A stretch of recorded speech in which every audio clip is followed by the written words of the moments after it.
Hello नमस्कार साथियों, स्वागत है आपका आज के वीडियो में। और आज का जो क्लास है हमारा, इसमें हम बात करने वाले हैं एंजाइटी डिसऑर्डर के बारे में, चिंता विकृतियों के बारे में, जिसको हम स्नायु विकृतियां भी आजकल के बोलते हैं, जिसको हम न्यूरोटिक डिसऑर्डर भी बोलते हैं आज के समय में। तो फिर आइए और शुरू करते हैं आज का जो क्लास है हमारा इसको लेके। और उम्मीद है कि आपको समझ में जरूर आएगा और अंत तक जरूर बने रहिएगा। कुछ ना कुछ ऐसी चीज़ें जरूर लेके जाइएगा जो आपको खास करके चिंता विकृतियों में कुछ चीज़ें हैं जो बदलने वाली है। तो मानसिक विकृति, मानसिक रोग तथा मानसिक बीमारी का उपयोग जो है सामान्य विज्ञान में अथवा जो मनोरोग विज्ञान में एक समान अर्थ में किया जाता है। यद्यपि जो मानसिक विकृति शब्द अथवा जो मानसिक रोग शब्द को अधिक उपयोग माना गया।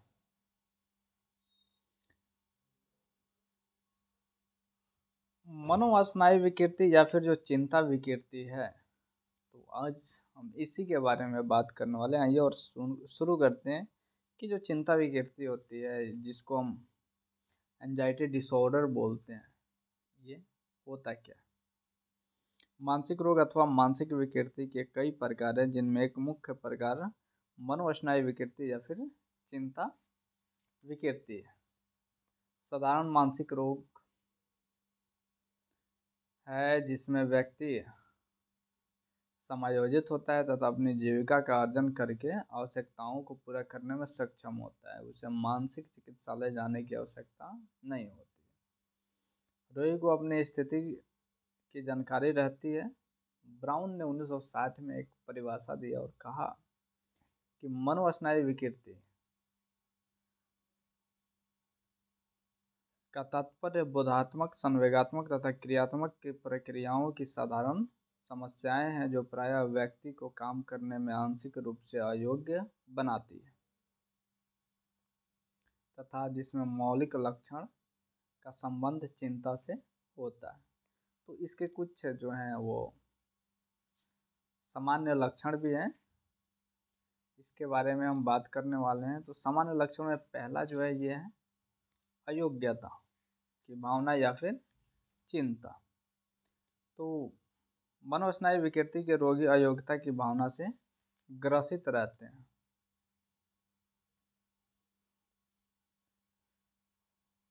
वे अपने आप को किसी प्रकार का काम करने के लिए अयोग्य समझते हैं। इसके कारण वे साधारण परिस्थितियों को भी काफ़ी जटिल एवं खतरनाक समझने लग जाते हैं।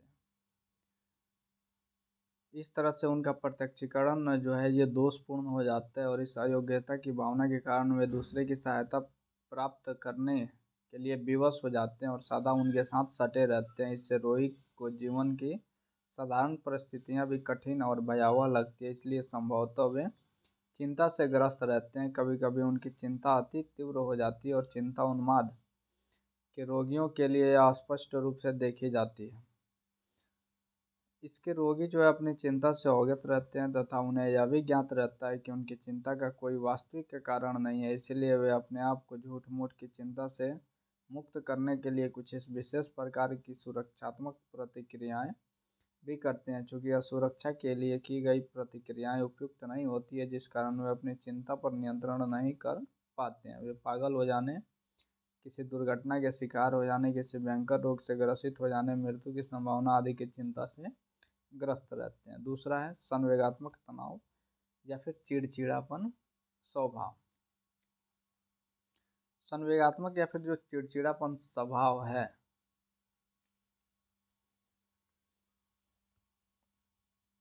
इस रोग के रोगियों में भय और चिंता की स्थिति बनी रहती है। इसीलिए वे किसी प्रतिकूल परिस्थितियों या फिर मामूली विफलताओं, चिड़चिड़ापन प्राप्त करने वाली उत्पन्न करने वाली परिस्थितियों में संवेगात्मक प्रतिक्रिया का प्रदर्शन करने लगते हैं, जिसके कारण उनमें तनाव की स्थिति बनी रहती है। इस तनाव की स्थिति के कारण वे चिड़चिड़ापन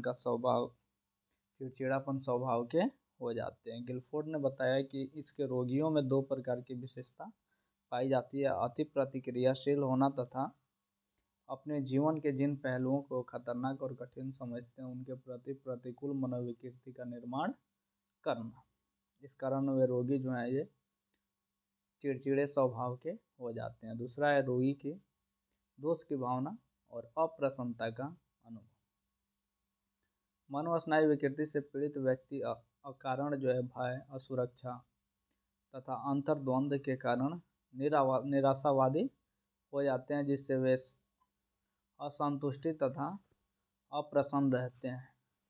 वे यह अनुभव करते हैं कि उनके जीवन के उत्तरदायित्व का निर्वाह करने में वे सक्षम नहीं है, जिसके चलते उनमें दोष की भावना का विकास हो जाता है और यही दोष की भावना उसमें आत्मविश्वास, आत्मसम्मान तथा अपने क्षमताओं का सही मूल्यांकन करने की योग्यता का विकास नहीं होने देती है। इस कारण वे अपने आप को अयोग्य और असुरक्षित समझने लगते हैं। चौथा है आत्म केंद्रित तथा विच्छिन्न पारस्परिक संबंध। मनोस्नायु विकृति के रोगी आत्म केंद्रित होते हैं। वे अपनी भावनाओं, समस्याओं और उम्मीदों में रुचि रखते हैं। दूसरों की समस्याओं और भावनाओं की चिंता उन्हें नहीं रहती। अयोग्यता तथा चिंता की भावना के कारण वे अपने आप को निस्सहाय समझते हैं, इसलिए वे काफ़ी शक्तिशाली लड़की से शादी करना चाहते हैं जो उन्हें सुरक्षा प्रदान कर सके। ऐसे रोगी अपने पड़ोसियों से ऐसी उम्मीद रखते हैं जो वास्तविकता से दूर रहती है और इस कारण उनमें जो है वो एंजाइटी, चिंता विकृतियाँ उत्पन्न हो जाती है। इसके बाद अनियमितता या फिर सूझ की जो कम, लैक ऑफ इंसाइट। मनोस्नायु विकृति के रोगियों में जो है सूझ की कमी देखी जाती है। वे अपनी अयोग्यता का अनुभव तो करते हैं पर उसके कारण बतलाने में असफल रहते हैं। वे यह कहने में हिचकते नहीं हैं कि उन्हें दूसरे से मिलने जुलने या सामाजिक उत्सव या फिर भीड़ भाड़ से घबराहट का अनुभव करते हैं, लेकिन इस घबराहट के तर्कसंगत कारण वो नहीं बता पाते हैं। इसके बाद है असंगठित व्यवहार। इन रोगियों का व्यवहार जो है असंगठित होता है। इस प्रकार व्यवहार अविवेकपूर्ण इनका व्यवहार जो है अविवेकपूर्ण होता है, जिससे उनका अभियोजन जो है अनुकूल नहीं हो पाता। वे प्रायः अपनी कठिनाइयों के बारे में सोचते रहते हैं जो अवास्तविक होती है। इन्हीं काल्पनिक कठिनाइयों से बच निकलने का मार्ग खोजते रहते हैं, अतः उनका व्यवहार सिर्फ उनकी व्यक्तिगत चिंताओं तक सीमित रहता है। इस प्रकार इसके रोगियों में जो है व्यवहार असंगठित हो जाते हैं। 7वां नंबर है मानसिक तथा शारीरिक लक्षणों की अभिव्यक्ति। चिंता विकृति अर्थात मनोस्नायु विकृति के रोगियों में मानसिक तथा शारीरिक दोनों तरह के लक्षण देखे जाते हैं। उनमें चिंता, शक, भय, बाध्यता आदि मानसिक लक्षण तो आ जाते हैं। इस प्रकार उनमें असाधारण थकान, तनाव आदि शारीरिक लक्षण भी पाए जाते हैं। इनके शारीरिक लक्षण के कोई जो है वो जैविकीय कारण नहीं दिखलाई पड़ते हैं, लेकिन रोगी उनकी अनुभूति करते हैं। इन लक्षणों को मनोजनित जो है वो कहा जाता है। इसके कुछ कारण भी हैं जो मेन रूप से क्या बोलते हैं जैविक चिंता के जो हैं कारण होते हैं तो वही, और उसको हम जानते हैं कि ये जो कारण होते हैं ये मेनली कैसे होते हैं, इन कारणों का आशय क्या होता है इसके बारे में हम जानेंगे। पहला है जैविक कारक।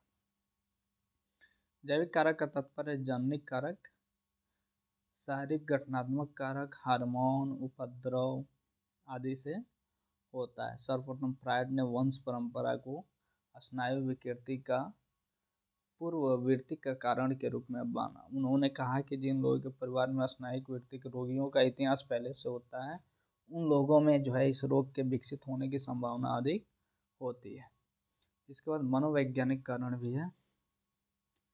अध्ययनों से पता चलता है कि स्नायु विकृति अथवा चिंता विकृति की उत्पत्ति में मनोवैज्ञानिक कारकों का हाथ अधिक होता है।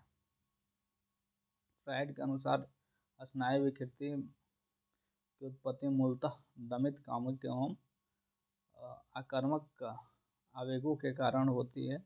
इन आवेगों के चेतन स्तर पर आ जाने की स्थिति में व्यक्ति असहनीय जो है चिंता का शिकार हो जाता है। इसलिए इन आवेगों का दमन, प्रतिकीकरण तथा स्वर कल्पना आदि प्रतिरक्षा मनोरचनाओं के सहारे अचेतन स्तर पर ही रोक के रखता है। लेकिन इन प्रतिरक्षा मनोरचनाओं के अपर्याप्त हो जाने की स्थिति में व्यक्ति स्नायु विकृति या चिंता विकृति के लक्षणों से पीड़ित हो जाता है। तीसरा है सामाजिक सांस्कृतिक कारक।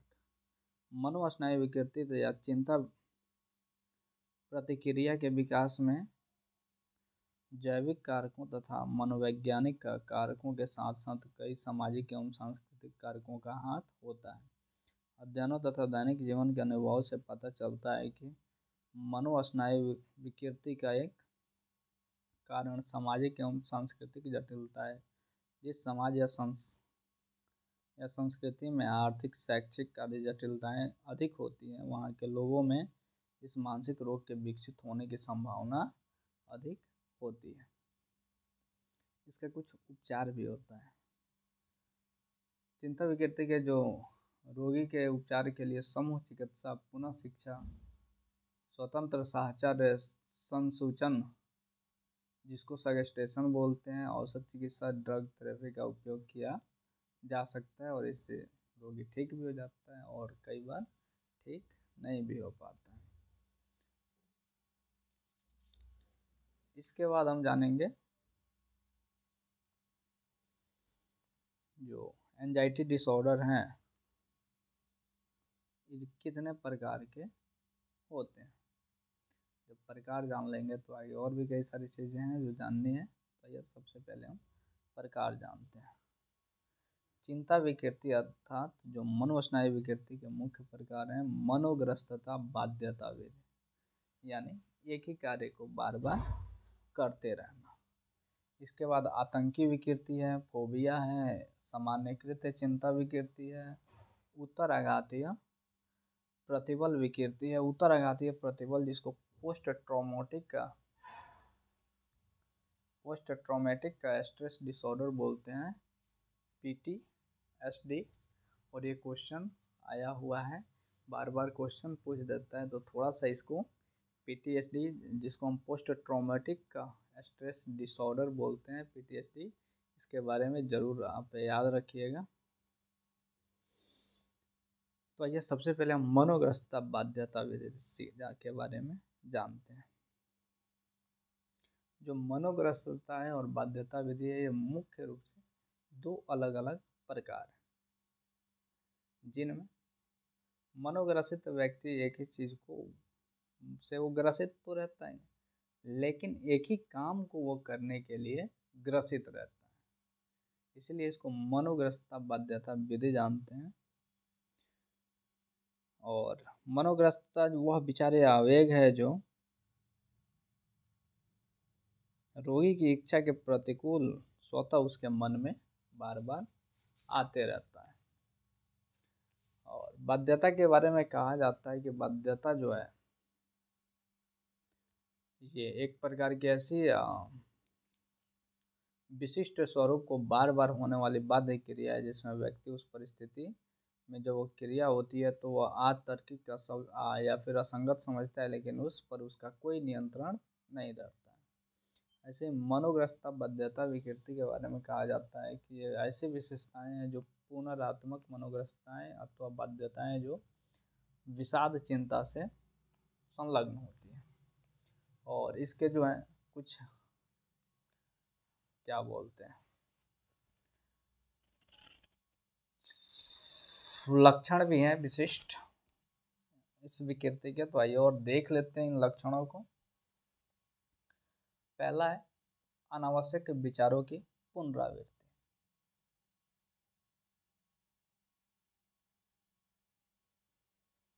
आइए और उदाहरण के तौर पे देख लेते हैं इसको कि किसी रोगी के मन में रास्ता चलते चलते बार बार पेड़ों को स्पर्श करने का विचार उठता रहता है। किसी दूसरे रोगी में के मन में हाथ धोने का विचार बार बार उठता रहता है, जो वह जानता है कि विचार निरर्थक है, फिर भी उसके इस विचार की पुनरावृत्ति होते रहती है। दूसरा है संदेह। ये बार बार बार बार संदेह उत्पन्न होते रहता है। और कई बार होता है कि ऐसे जो संदेह ये नॉर्मली भी होते हैं और परिस्थिति जन्य भी संदेह होते रहते हैं। इसके बाद है क्रिया विशेष की पुनरावृत्ति, ये भी अक्सर होते ही रहती है। इसके बाद आग लगाने की अविवेकी पुनरावृत्ति, कई सारे लोग होते हैं जो आग लगाते हैं, तो ऐसी भी विकृतियाँ आती है। पांचवा है चोरी करने की अविवेकी पुनरावृत्ति, वो बार बार चोरी करते हैं। कई सारे लोग तो चुरा चुरा के खाते हैं। मैं एक बाबा की कथा सुन रहा था, आई थिंक वृंदावन की। तो वहाँ पे एक दादी थी या फिर उनकी मौसी थी उस लड़की की, वो बाबा से कंप्लेन कर रहे थे कि उसको सारी चीज़ें सामने होते हुए भी चुरा के खाने की आदत थी। वो सामने से नहीं खा पाते थे, वो चुरा के चीज़ों को खाते। तो ये जो अविवेकी प्रवृत्ति थी, ये उसके मन में उठती रहती है।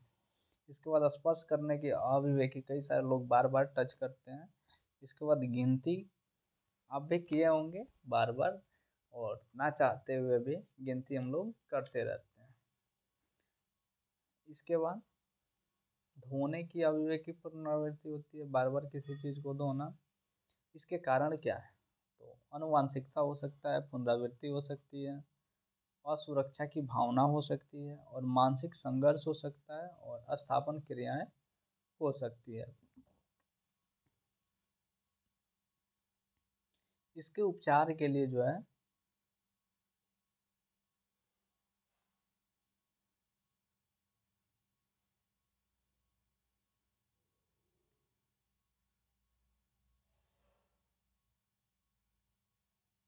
इसके उपचार के लिए स्वतंत्र साहचर्य विधि, सम्मोहन तथा मनोविश्लेषण का भी सहारा लिया जाता है। इसके बाद आ जाता है हमारा आतंकी विकृति।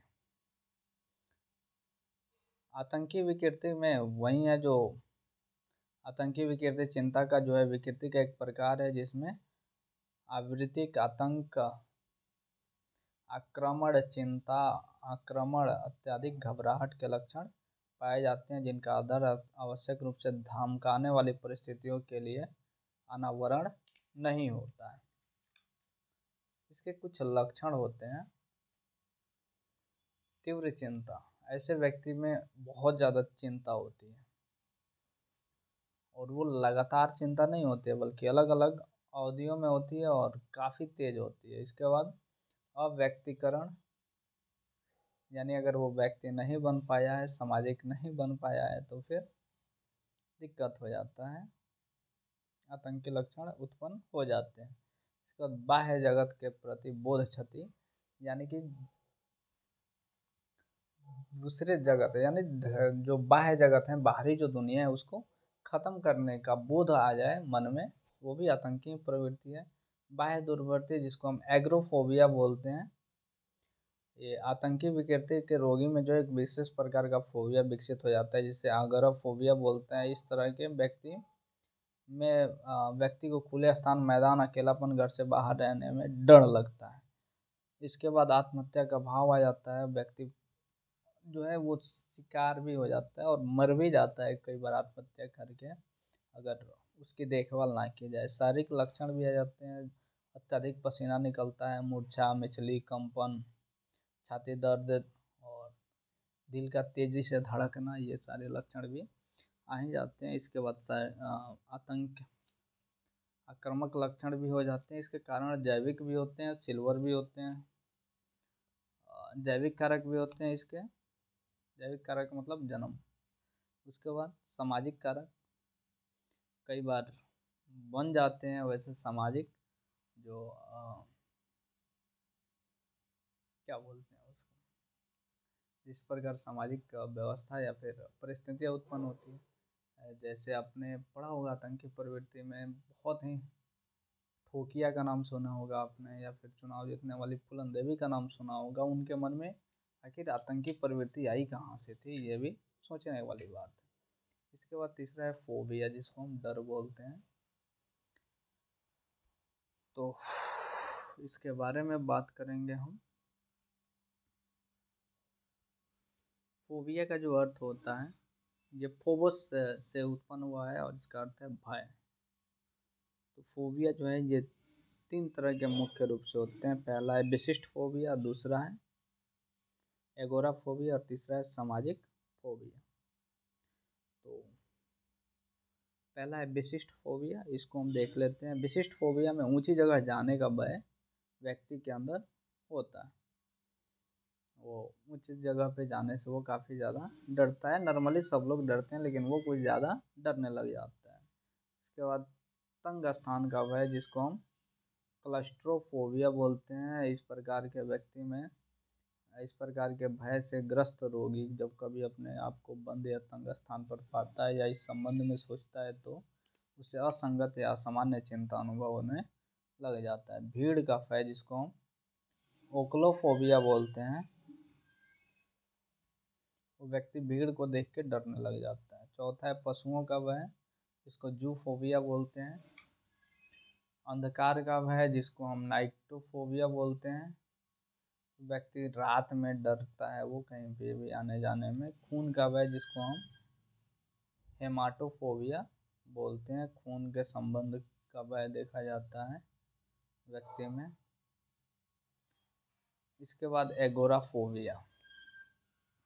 एगोराफोबिया जो है ये खुले स्थान के प्रति भय होता है। एगोराफोबिया का तात्पर्य खुले स्थान के भय से है, लेकिन इस सरल परिभाषा से इसका जो है वो पता नहीं चल पाता है। तो रेवर ने कहा है कि एगोराफोबिया का तात्पर्य खुले स्थानों के भय से। इसके बाद इसके लक्षण है, एगोराफोबिया एक मुख्य लक्षण खुले स्थान के प्रति भय है। दूसरा, सार्वजनिक स्थान से भी भय महसूस होता है। तीसरा, रोगी में असुरक्षा का भाव प्रधान होता है। वो अपने घर पर भी खुले जगह में होता है तो अपने आप को असुरक्षित महसूस करता है।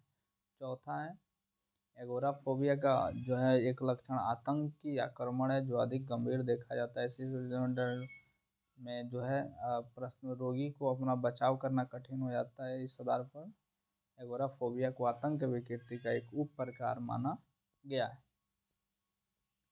इसके बाद एगोराफोबिया में जो है रोगी में साधारण बाध्यता विकृति देखी जाती है, जैसे रात में बंद कमरे की बार बार जांच करना, अपने हाथों को बार बार धोना। एगोराफोबिया कुछ रोगी विषाद के साधारण लक्षण देखे जाते हैं।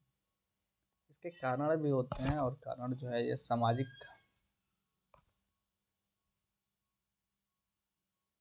इसके बाद सामाजिक दुर्बुद्धि, जिसको हम सोशल फोबिया बोलते हैं। सोशल फोबिया सामाजिक दुर्बुद्धि जो है एक विकृति है। सोशल फोबिया जो है एक विकृति है, जिसके बाधक तरीके से व्यवहार करने और निंदित होने के भय से व्यक्ति पीड़ित रहता है, और परिणाम स्वरूप दूसरों से बचने के लिए परेशान रहता है। इसके लक्षण जो है, सामाजिक दुर्बुद्धि का एक मुख्य लक्षण सामाजिक परिस्थितियों के प्रति भय है। इसके आधार पर फोबिया का एक प्रकार अन्य प्रकारों से भिन्न है। रोगी का यह भय दृढ़ स्वरूप का होता है। उसके बाद दूसरा, सामाजिक फोबिया में चिंता, भय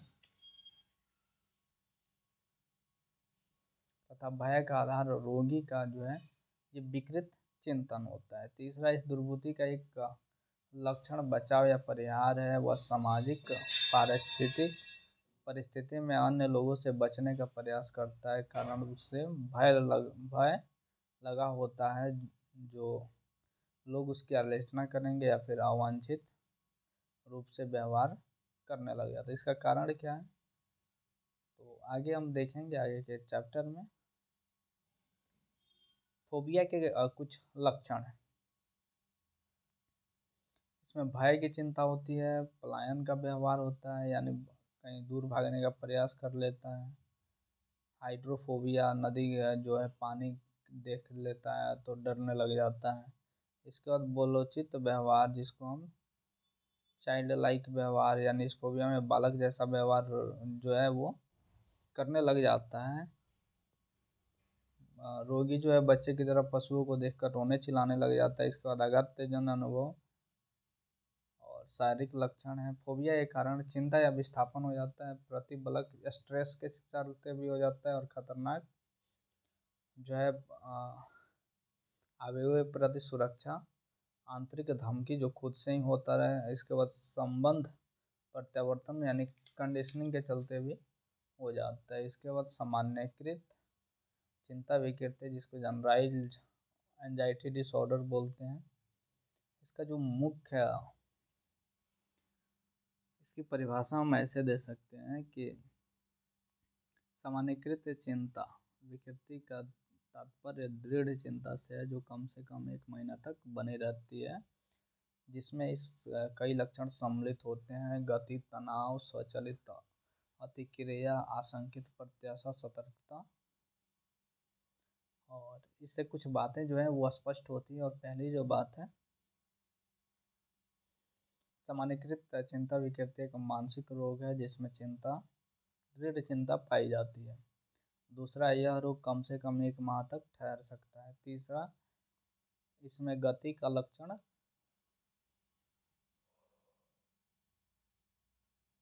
पाया जाता है। चौथा, इसमें स्वचालित अतिक्रिया दृष्टिगोचर होती है। पांचवा, इसमें आशंकित प्रत्याशा की विशेषता पाई जाती है। इसके कुछ लक्षण हैं। पहला है गति तनाव देखने को मिलता है इसमें। दूसरा है स्वायत्त प्रतिक्रिया क्षमता जिसको हम ऑटोमेटिक रिएक्टिविटी बोलते हैं। चक्कर आना, रोगी को पसीना होना, धड़कता हुआ दिल या फिर सर एवं चिपचिपा हाथ, दर्द हो गया या फिर गड़बड़ पेट, बार बार पेशाब या पखाना होना, गला में सूजन, ऐसे देखने को मिलती है। अति सतर्कता जिसको हम सामान्यकृत चिंता विकृति से पीड़ित रोगी अपने जीवन में संतरी जैसी उपागम रखता है, यानी काफ़ी ज़्यादा वो सतर्क रहता है। तीसरा है सहज ध्यान भंग, उसकी तुरंत ही ध्यान टूट जाती है किसी भी चीज़ से। छठा नंबर है चिड़चिड़ापन और अति संवेदनशीलता, वो काफ़ी ज़्यादा होता है। इसके बाद स्वतंत्र प्रवाही चिंता, यानी वो लगातार ऐसे ही चिंता करता रहता है और कालिक लगातार वो करता है। इसके बाद इसका कारण क्या है? मनोवैज्ञानिक कारण भी हो सकते हैं और अधिगम कारक भी हो सकता है। अधिगम यानी लर्निंग फैक्टर्स हो गया।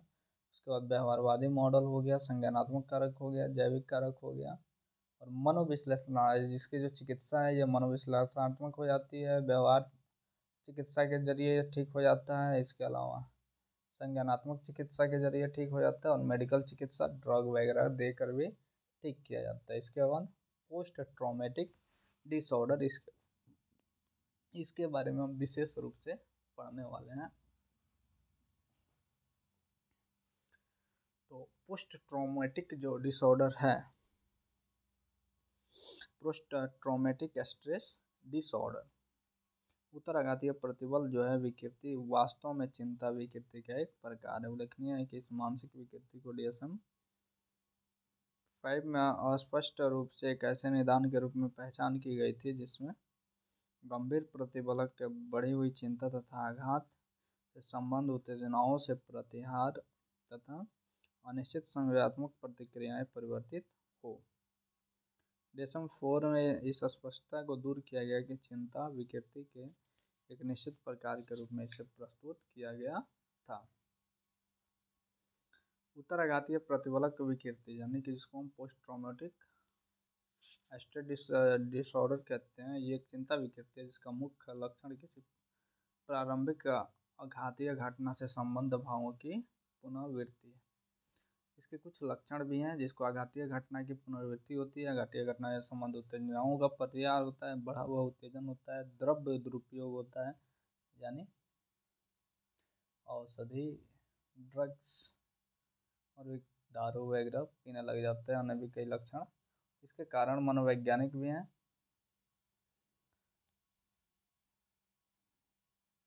इसमें व्यक्ति अपने आंतरिक आघात को अपने विश्वास के साथ संबंध करने के क्रम में एक आंतरिक कलह का शिकार बन जाता है। दूसरा है अधिगम कारक PTSD। इस मानसिक रोग के विकास में अधिगम कारकों का भी हाथ होता है। इसमें क्लासिक अनुकूलन की भूमिका अधिक महत्वपूर्ण है। जब किसी आघातीय वस्तु या परिस्थिति जन्य के प्रति नकारात्मक क्रिया उत्पन्न करने के लिए अनुकूलित बन जाता है, तब उससे मिलती जुलती अन्य वस्तुओं तथा परिस्थिति के प्रति भी वही नकारात्मक प्रतिक्रिया करने लगता है, जैसा कि महिला के साथ होने वाली परिस्थिति में अकेला होने पर अपहरण की घटना घटती है, तो वहीं दूसरी परिस्थिति में अकेले होने पर भय का अनुभव करती है। हालांकि इस परिस्थिति में किसी प्रकार की दुर्व्यवहार भरे पहले हुआ था या फिर नहीं हुआ था, लेकिन ऐसा हो जाता है। इसके बाद जैविक कारक भी होते हैं, इसके व्यक्तिगत कारक भी होते हैं। इसका चिकित्सा जो है ये मनोविश्लेषणात्मक चिकित्सा के जरिए हो जाता है, व्यवहार चिकित्सा के जरिए हो जाता है, संज्ञानात्मक चिकित्सा के जरिए हो जाता है, ड्रग थेरेपी और सामाजिक अवलंबन यानी जो सोशल सपोर्ट है इसके जरिए भी हो जाता है। तो यह था आज का हमारा चैप्टर चिंता विकृति, जिसको हम एंजाइटी डिसऑर्डर बोलते हैं, और उम्मीद है आपको समझ में ज़रूर आया होगा। फिर मिलते हैं नेक्स्ट चैप्टर में।